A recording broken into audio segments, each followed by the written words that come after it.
변압기가 있는 곳마다 접지를 해야 된다. 그런데 그 장소에 접지를 하기 어렵다면 시설 장소로부터 200m까지 띄워놓을 수가 있다. 이때 가공으로 접지 도체를 띄울 수 있다라고 했어요. 여기 있는 요거 얘기하는 겁니다. 요런 가공으로 접지 도체를 띄울 수가 있는데 이 가공 접지 도체는 4mm 이상이다라고 하는 거 기억하고요.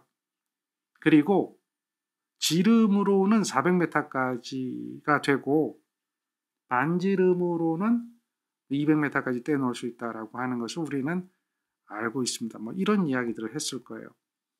이렇게 설명을 드렸던 거 기억합니다. 320절에 관한 문제를 살펴보겠습니다. 변압기가 있다면 변압기의 고압측과 변압기의 저압측 또는 변압기의 특고압측과 변압기의 저압측 이걸 얘기하는 거예요. 그걸 이렇게 표시한 겁니다. 고압 또는 특고압과 저압의 혼촉에 의한 위험 방지 시설의 접지 공사를 가공 접지 도체를 써서 변압기 시설 장소로부터 몇 메타까지 떼어놓을 수가 있는가? 변압기가 있는 곳마다 접지를 해야 하지만 변압기 그 있는 장소의 접지가 곤란하다면 토지의 상황에 의해서 변압기 시설 장소의 접지 저항값을 얻기 어려울 때가 있단 말이에요. 그랬을 때는 변압기 시설 장소로부터 지름으로는 400m가 되지만 반지름으로는 200m가 되죠. 200m까지 떼어놓을 수 있다라고 이야기합니다. 그 다음 특고압 전로와 비접지식 저압 전로를 결합하는 변압기로서 그 특고압 권선과 저압 권선 간에 혼촉 방지판이 있는 변압기를 설치했어요. 혼촉 방지판이 있는 변압기에 접속하는 저압 옥상 전선로의 전선으로 사용할 수 있는 것, 어떤 전선을 써야 하는가라고 하는 거죠. 이런 혼촉 방지판이 있는 변압기에 사용할 수 있는 전선은 저압 가공 전선로 또는 저압 옥상 전선로의 전선은 케이블입니다. 경동선이 아니라 케이블을 써야 한다라고 하는 거예요. 저압 가공 전선로 또는 저압 옥상 전선로의 전선은 케이블이어야 한다. 어디에 접속하는 거예요? 혼촉 방지판이 있는 변압기에 접속하는 이렇게 돼야 되겠죠. 이런 내용들을 정리하셔야 됩니다. 그 다음 이건 접지의 목적에 관한 이야기죠. 전로에 중성점을 접지하는 목적에 해당되지 않는 것은 어느 것인가? 보호장치, 여기서 보호장치는 지락보호장치가 되겠죠. 확실한 동작 확보. 2번에 보면 부하 전류를 대지로 흐르게 함으로써 전선을 절약. 말도 안 되는 이야기를 하고 있는 거야. 부하 전류의 일부를 대지로 흐르게 함으로써 전선을 절약하는 것이 목적이다. 부하 전류가 대지로 흘러갔을 때 좋은 건 하나도 없잖아요. 말이 안 되는 이야기예요. 이거는 전기 공부만 조금만 했으면 얘가 말이 안 된다는 걸 알 수가 있습니다. 부하 전류의 일부를 대지로 흐르게 하면 이런 현상을 뭐라고 하죠? 지락이 일어났다라고 하는 거예요. 고장 상태가 됩니다. 고장이 나는 거예요. 그래서 안 되는 겁니다. 3번에 보면 이상전압의 억제, 맞죠? 이상전압의 억제, 대지전압의 저하 다 맞는 이야기가 되죠. 우리가 직접 접지를 하게 될 때 그런 걸 하죠. 대지전압의 억제, 이상전압의 억제는 직접 접지의 목적이 되고 있다고 하는 거죠. 이런 접지를 유효 접지라고 하죠. 배워서 알고 있습니다. 전파 장애 방지. 전선로에는 전파 장애 방지 시설을 해야 돼요. 가공 전선로는 무선 설비의 기능에 계속적이고 또한 중대한 장애를 주는 전파를 발생할 우려가 있는 경우는 이를 방지해야 합니다. 전파 장애 방지 시설을 하란 얘기죠. 이를 방지하도록 시설해야 한다. 이렇게 얘기하고 있습니다. 측정용 루프 안테나를 가공전선로의 최외측 전선 직하로부터 가공전선로와 직각 방향으로 외측에 15m 떨어진 곳에서 지표상 2m 높이의 안테나를 설치하고 그리고 나서 측정을 하는데요. 이때 기준 측정 주파수는 0.5 플러스 마이너스 0.1라고 규정하고 있습니다. 이런 정도를 기억하라는 거죠. 여기 보면 신호대 잡음 B가 있습니다. 1kV를 초과하는 가공전선로에서 발생하는 전파의 허용 한도는 여기까지 주파수 대역에서 신호대 잡음 B가 24dB 이상이 되도록 설치해야 하며 이렇게 되어 있습니다. 승주 오름 방지 이렇게 되어 있습니다. 전주를 오르려면 볼트로 디디고 올라가는데 그 디딘 볼트가 어떻게 시설돼야 되는가? 승주, 승탑, 오름 방지 시설 이렇게 얘기하는 거예요. 거기에 관한 규정입니다. 한번 보세요. 가공전선로의 지지물의 철탑 또는 전주의 오름 방지. 가공전선로의 지지물에는 취급자가 오르고 내리는데 사용하는 발판 볼트, 디딘 볼트가 있습니다.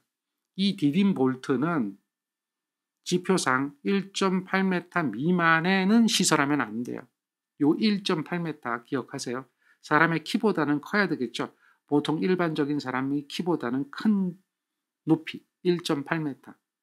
지표상 1.8m 미만에 시설하면 안 된다.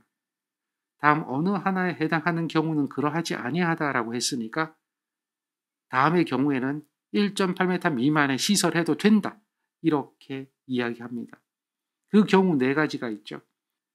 발판 볼트가 내부에 넣을 수 있는 구조로 되어 있는 지지물이라면 괜찮다. 그리고 지지물에 철탑 오름이나 전주 오름 방지 장치가 되어 있다면 괜찮다. 지지물의 주위에 사람이 출입할 수 없도록 지지물 주위에 취급자 위에 사람이 출입할 수 없도록 울타리나 담이 시설되면 괜찮다. 지지물이 산간에 있어서 사람이 쉽게 접근할 우려가 없다. 그러면 1.8m 미만의 시설해도 된다. 라고 이야기하죠. 사람이 오르지 못하도록 하는 겁니다. 디딘 볼트, 발판 볼트의 높이는 1.8m 미만의 시설하면 안 된다. 1.8m를 기억하십시오. 그 다음 풍압하중의 종별입니다. 풍압하중에는 세 가지 종류가 나오죠. 풍압하중에는 갑종 풍압하중이라고 하는 게 있고 을종 풍압하중이라고 하는 게 있고 그 다음 병종 풍압하중이라고 하는 게 있습니다. 바람에 의해서 받는 하중이다. 이렇게 보면 돼요. 바람의 압력에 의한 하중이 갑종, 을종, 병종이 있는데 이것을 구분할 때 이렇게 구분합니다. 수직 투영 면적 1m 제곱. 투영 면적이라는 것은 그림자 면적이라는 거예요. 수직으로 봤을 때 그림자 면적, 투영 면적의 1m 제곱에 대한 풍압을 기초로 해서 계산한 게 갑종 풍압 하중입니다. 구성재가 여러 가지가 있겠죠. 구성재는 어떤 것들이 있을까요? 철주, 철근, 콘크리트주, 철답, 도체 이런 것들이 다 구성재가 되겠죠. 애자장치, 목주 이런 것들이 다 구성재가 되겠죠. 전선로를 구성하는 구성재의 수직 투영 면적 1m 제곱에 대한 풍압 하중이 갑종 풍압 하중이에요. 을종 풍압 하중은 구성하는 구성재의 전선이라면 전선 주위에 두께 6mm, 비중 0.9의 빙설이 부착된 상태의 하중입니다. 단 갑종 풍압 하중의 2분의 1로 계산합니다. 을종과 병종 하중은 갑종의 2분의 1입니다. 병종도 갑종의 2분의 1이고 을종도 갑종의 2분의 1이에요. 다만 을종은 이러한 빙설이 부착된 상태로 갑종의 2분의 1이에요. 갑종은 기본이고 을종과 병종은 그것의 2분의 1을 적용하는데 병종은 무조건 2분의 1이고 을종은 두께 6mm, 비중 0.9의 빙설이 부착된 상태. 그러면 이것은 무엇인가요? 물어봐요. 얘와 얘, 이 값은 뭔가요?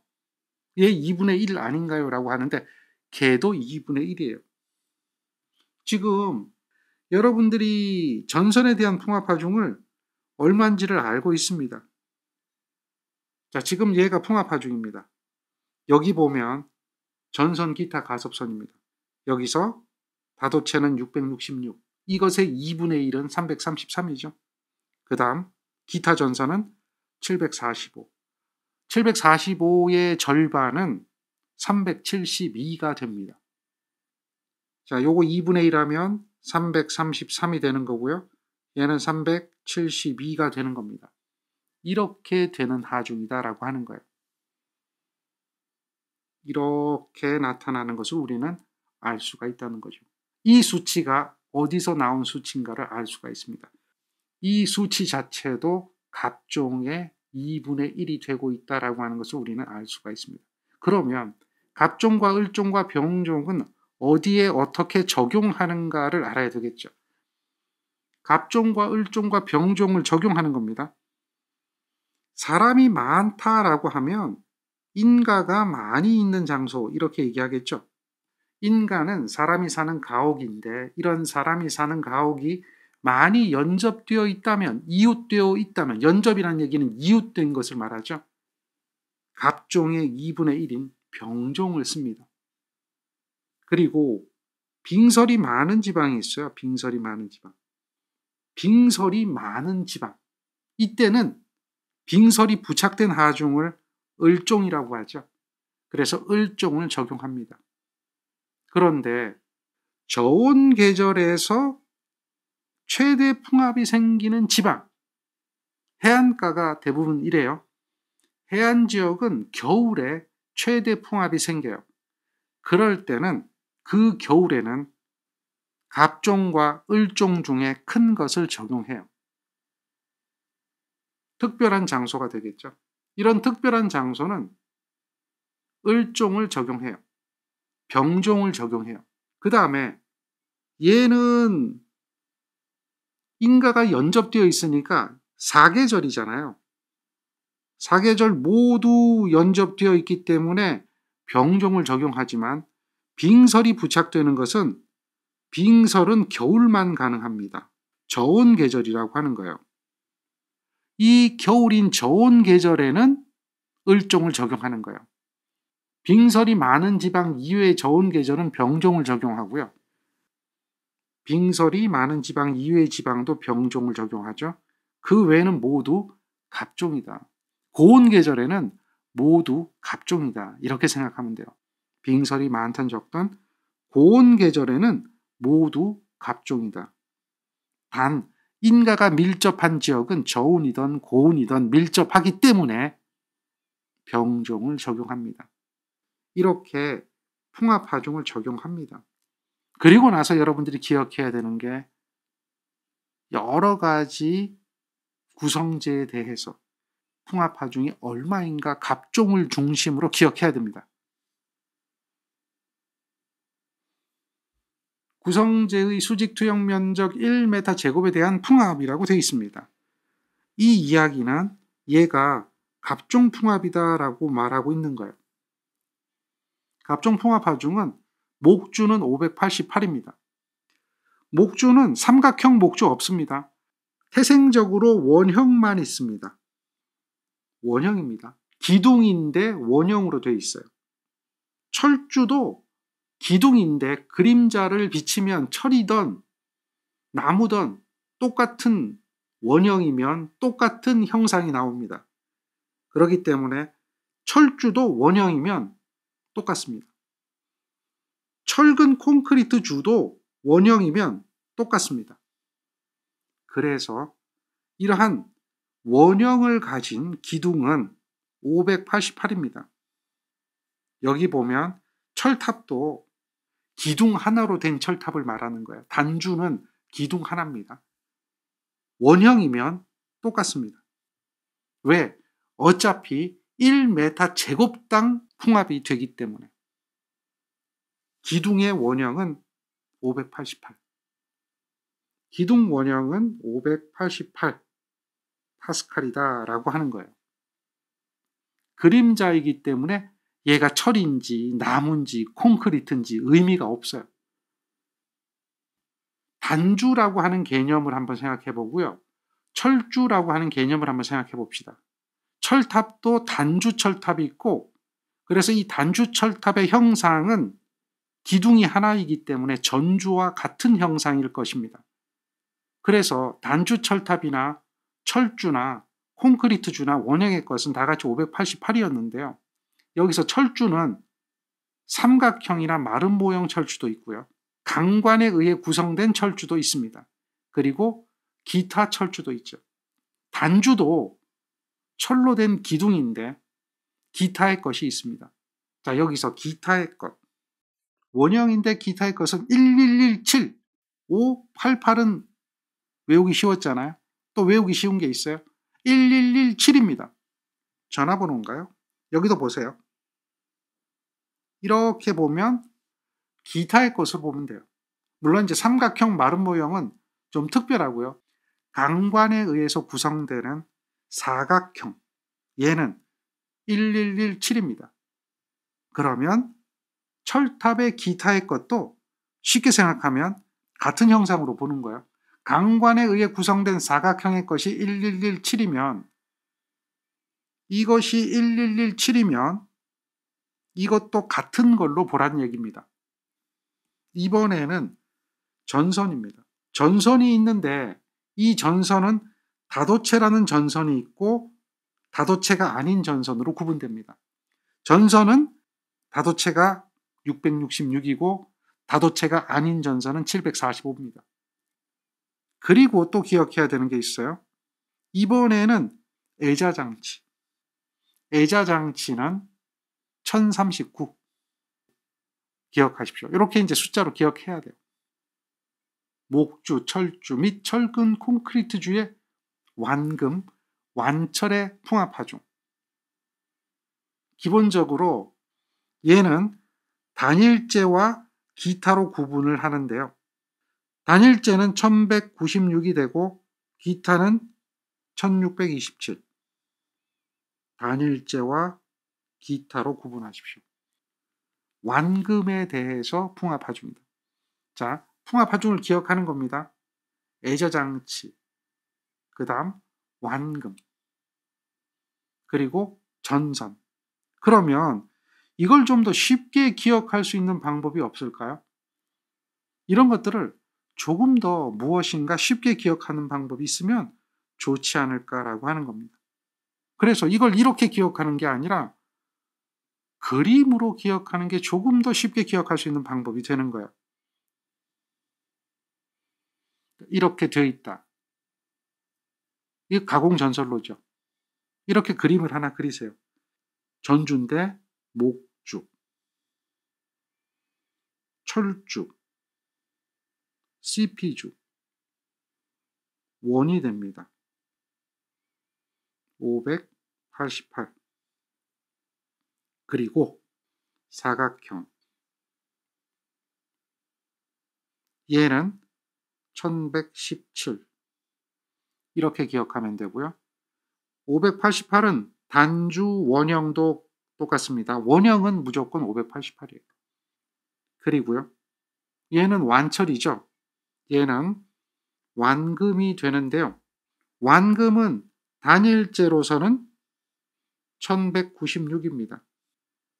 기타는 1627이죠.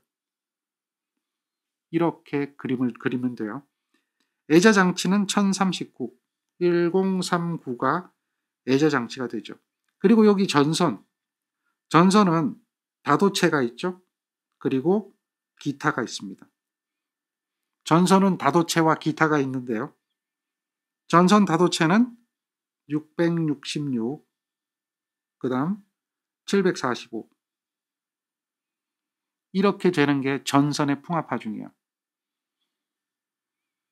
자, 여기서 얘가 하나 더 있는데요. 이 사각형 1117은 철탑의 단주의 기타입니다. 이것도 1117이다 라고 하는 것도 같이 기억하면 돼요.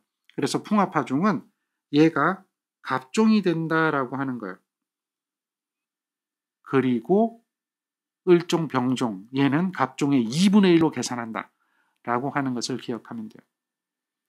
을종은 여기에 겨울철이고 빙설이 부착된 상태인데 빙설이 두께가 6mm, 비중이 0.9.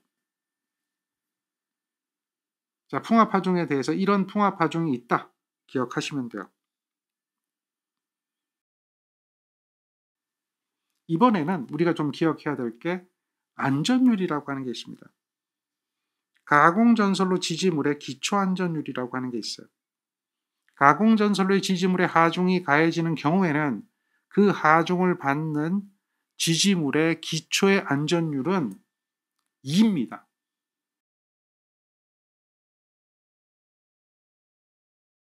그런데 이상시 상정 하중이 가해진다면 그 기초에 대한 안전율은 1.33입니다. 여기서 2와 1.33을 기억하십시오.